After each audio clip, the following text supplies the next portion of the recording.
that. Froggy Goes to School.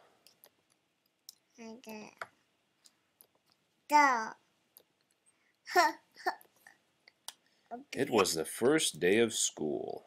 Froggy woke up and looked out the window. The sun was high in the sky. "Oh no, the bus! The bus!" he cried. "I'll miss the bus!" He hopped out of bed and flopped outside. Flop, flop, flop. The school bus was leaving. "Wait, wait!" he yelled and took a mighty hop. The bus hissed to a stop and the door folded open. Froggy flopped up the steps. Flop, flop, flop. But when he reached the top, everybody laughed and pointed their fingers. "Froggy!" yelled his friend Max. "What? Did you forget something?" Froggy looked down. Oops! He was in his underwear! He dashed to the back of the bus and hid behind Max's umbrella all the way to school. At school, he hopped behind bushes, and he tried to hide behind the flagpole. He rolled down the hall like a bowling ball, and in class, he pretended to be a flower pot. "Froggy!" called his teacher. "What?" But it wasn't his teacher at all. It was his father. Froggy rubbed his eyes. He had been dreaming. He was still in bed. "Rise and shine, Froggy," said his father. "It's the first day of school." This time Froggy got all dressed. Zip, zoop, zup, zut, zut, zap. Then he flopped into the kitchen. Flop, flop, flop. He tried to pour milk on his bowl of flies, but the carton flew out of his hands. "You're just nervous about school, Froggy," said his mother. "Everybody is the first day." "Not me," cried Froggy.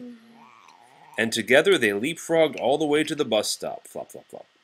At school, Froggy found his name tag on his table. He liked his name. It was the first word he knew how to read. It was the only word he knew how to read. "Froggy!" He read it aloud, louder and louder. "Froggy!" cried his teacher, Miss Witherspoon. "What?" "Hush, dear, it's time to pay attention." But it was hard to pay attention. He squirmed. He looked out the window at the falling leaves. He felt like a leaf. Falling, falling. Plop! He fell out of his chair. Oops! "Kindly stay in your seat, dear," said Miss Witherspoon. "We'll sit on the floor at circle time." At circle time, Miss Witherspoon said, "Now, children, today I'd like you to tell us what you did last summer. Who wants to go first?" Froggy shouted, "Me, me, me, me, me, me," and so did Max. Miss Witherspoon went clap, clap, clap, clap, clap. And everybody went clap, clap, clap, clap, clap with her. Then they grew very quiet. "Now, one at a time," said Miss Witherspoon. When Froggy's turn came, he jumped up and said, "Last summer I learned how to swim," and he sang, "Bubble, bubble, toot, toot, chicken airplane soldier." Everybody jumped up and joined in. "Bubble, bubble, toot, toot, chicken airplane soldier."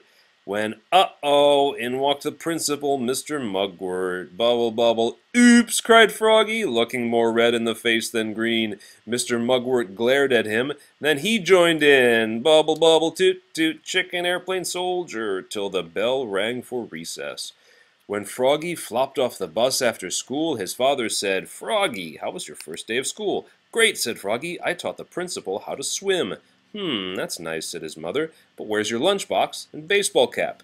"Oops, I left them at school." "Oh, Froggy, will you ever learn?" said his mother. "That's why I'm going to school, Mom." And together they leapfrogged all the way home. Flop, flop, flop. Now let's do the